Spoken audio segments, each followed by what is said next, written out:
Ce jour dédié pour la bonne santé et la réussite matérielle et spirituelle de la Tinoket Bat Léa. Amen. Bezrat Hashem.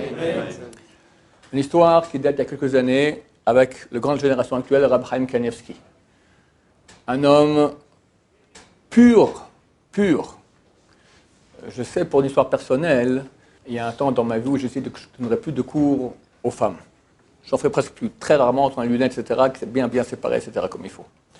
J'ai un copain de Bnei Brak qui m'a appelé et... alors je suis allé voir le Rav Shleiman, mon autorisation. Oui, non, à la fin il m'a dit, même s'il y a un doute que ça te fait quelque chose, n'y va pas, terminé. Ok, je suis très content, fini, bon, Hachem.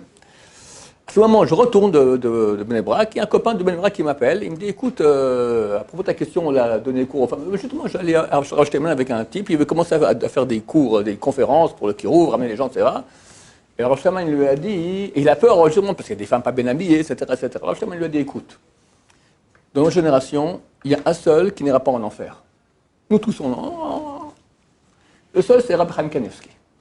Attends, il faut aussi que nous, on se prépare un peu pour après. Donc, après l'enfer, on va au paradis. Donc, ok, tu iras faire du kirou, tu feras attention à tes yeux. Pire des cas, il y a un peu d'enfer. Et après, il faut aussi préparer son paradis. Donc, il a donné une réponse complètement complète. Pourquoi je raconte ça? Pour une seule raison. Pour comprendre le Rav Shleiman, qui est de grande génération, il dit, la génération qui n'ira pas en enfer, Rab Chaim Kanievski. Un homme kadosh, complètement Torah. L'histoire est la suivante. On l'a invité à être Sandak. Sandak, parrain, à une Brit Mila.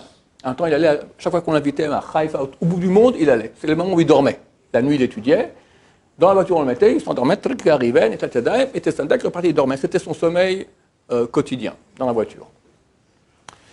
Le père de l'enfant envoie un ami le chercher en voiture. Belle voiture comme ça, le Rav rentre. Il allume la voiture, ça ne marche pas. Ça ne va pas. Il essaie là, ça va. Bon, il faut y aller. Ok, alors on prend un taxi, enfin quelqu'un d'autre est venu. Et bon, le Reb Chaim part, le type reste de nous, la voiture elle démarre. Bon, il ne comprend pas qu'est-ce qui se passe. Il arrive à la brite, et puis il raconte l'histoire à quelqu'un, et il y a Reb Chaim, on va lui demander.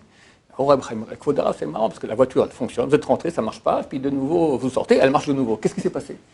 Il dit il faut vérifier, je pense qu'il y a un problème de ribit dans l'achat de la voiture, un problème d'achat avec intérêt, de prêt à intérêt. Le Rav, il n'a rien fait. Du ciel, on n'a pas voulu qu'il profite, tellement c'est impur, tellement c'est nauséabond, ça pue. Il a rentré dans la voiture, lui il est complètement sain. Kadosh, ça ne marche pas ensemble. La voiture, elle ne peut pas rouler pour lui. Impossible. Elle s'est arrêtée. Il a quitté, elle est repartie. Aïe, il faut apprendre ça à la chote, messieurs. C'est terrible. Quelqu'un va acheter un costume. D'accord? On propose maintenant... voilà, le prix du costume, c'est 1000 shekels. Si on peut vous faire maintenant des monstruosités, ça coûtera 1200. Permis ou interdit? Interdit, très bien. Dans quel cas c'est permis? La réponse à cette question, vous l'aurez en allant voir nos cours sur le sujet, sur Ribit, prêt-intérêt, sur nos sites et sur tous nos supports Le'ava. Baruch Adonai, l'Olam, Amen, Amen.